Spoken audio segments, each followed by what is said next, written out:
सुरू कोण आपण? मी या अरण्यात राहणारा ब्रह्मराक्षस मी तुमच्या पाया पडते. तुमच्या समेत बोलण्यास मला जास्त धीर नाही. तरी मार्ग सोडा, मला जायला द्या. मार्ग सोडायचा नाही, पण या अरण्यात राहून उंचासा टेकडीवर राहिलो आणि तुला तो नाजूक आवाज ऐकला एखाद्या कोकिळेप्रमाणे असा सुंदर तुझा आवाज. आणि आवाजाच्या अनुरोधाला आपणच म्हणाला. होय, घाबरण्याचं कारण नाही. या अरण्यात राहून मी कित्येकाला भक्षण करतो, पण तुला मी खाणार नाही. मला खाणार नाही. तुला मुळीच खाणार नाही. बरे झालं. याला कारण तूच आहेस. ती कशी काय? याला कारण तूच आहे. याला कारण तुला मी का खाणार नाही? का? खाण्यासारखं तुझ्या काही दिसतच नाही. काय झालं? बरं झालं. म्हणजे जेणेकरून मी वाचेन तरी. खाऊन काय खाणार? खाण्यासारखं काहीच नाही. तर तुला मी खाणार नाही.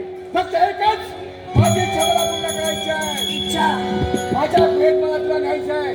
तुझ्याशी लग्न करायचं आहे. तुझ्याशी लग्न करून तुला मला मुलं होतील. मला आई म्हणतील, मला बाबा म्हणतील. काय काय काय बोलतात आपण? मी खरं तेच बोलतो. आपली इच्छा माझ्यानं पूर्ण होणार नाही. मी खरं तेच. तुमचा मार्ग मोकळा आहे, आपण जाऊ शकतो. मार्ग मोकळाच करायचंय. आणि या समाजाला त्याचा माझा समज काय? तिथं माझ्याकडे उठायचं नाही. इथून जायचं नाही. पैशाशी माझ्या पाशी रूप तुझे श्यामनग.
विचार केलाय. परमेश्वरी इच्छा नव्हे. मी कलावंत प्राणी आहे. माझ्या नाव 21 कला आहे. 2 कला तुला मी दाखविल्या. रात्र राहिले 19.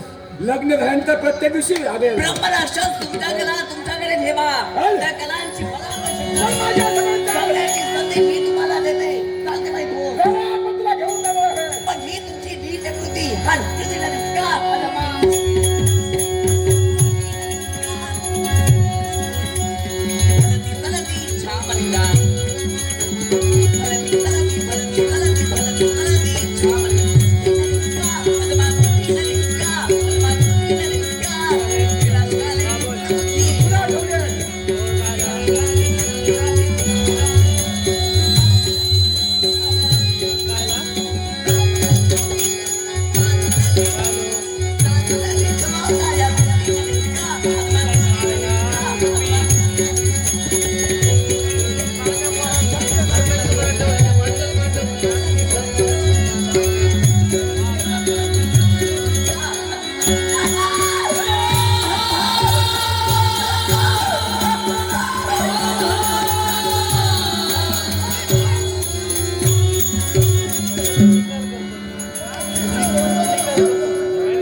कुठं सोना विचारतो माझं भाव ऐकून बोलले ना